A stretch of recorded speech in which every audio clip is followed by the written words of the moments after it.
So you want to take your M17 and turn it into something like this? Great. Now that you've bought your HCS, let me show you how to install it. Let's start out with what you get in the kit that comes with your HCS. You get instruction manuals plus the guide rails and stock. You get a 3mm screw and a 2.5mm screw. You get 2 Phillips head screws. You get a replacement washer for your sling mount. You get a bracket that holds it all on to the heat core, a spring that rebounds the sliding button, the actual button that moves the HCS in place, the body that it mounts to, and then of course the parts to mount a air-through system.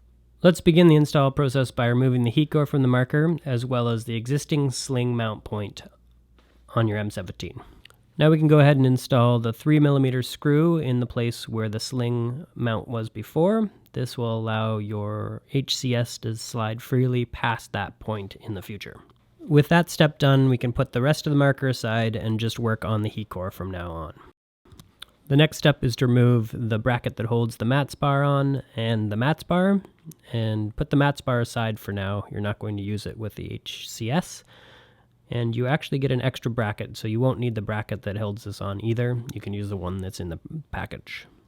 Now there's 2 different sides to the platform that holds the HCS onto the regulator. There's the smooth side that you see here now, and then when you flip it over, there's a side that has square holes in it, and that's the side that you want facing away from the regulator to install the next parts.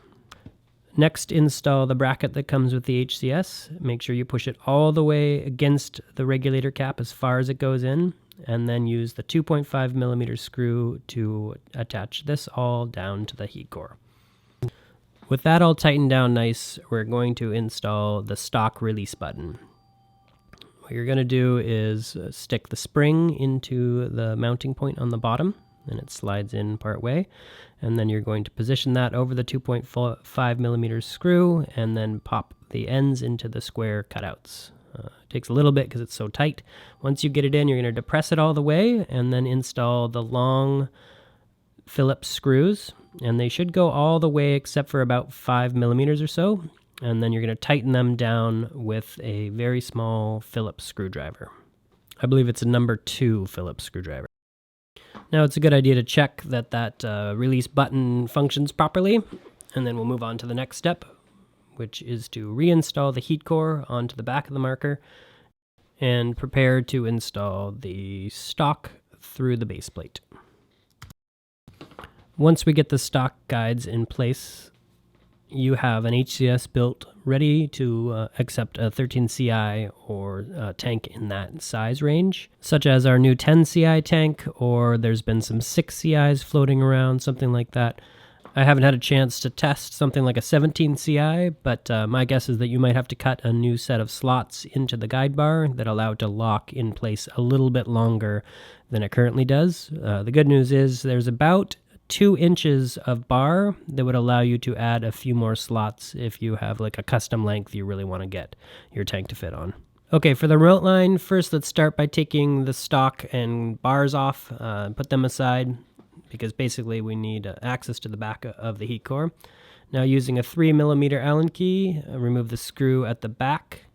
This allows you to take it into 3 individual parts. You're going to start with the part that screws directly into the ASA and just do that hand tight. Now install the ASA pivot ring and then the stock guide block. Use the 3mm Allen screw that you took out from before. Tighten this up nice and snug here. And then when you're installing the stock this time, you need to line up that stock block with the base plate. Do that carefully, and then once it is perfect, then you press down the guide lock and slide it all together. I've been told with a little bit of oil this will run real smooth, but it is very tight tolerances from the factory, allowing for a little bit of break-in. And there you go. You have an HCS that's installed with a remote line fitting.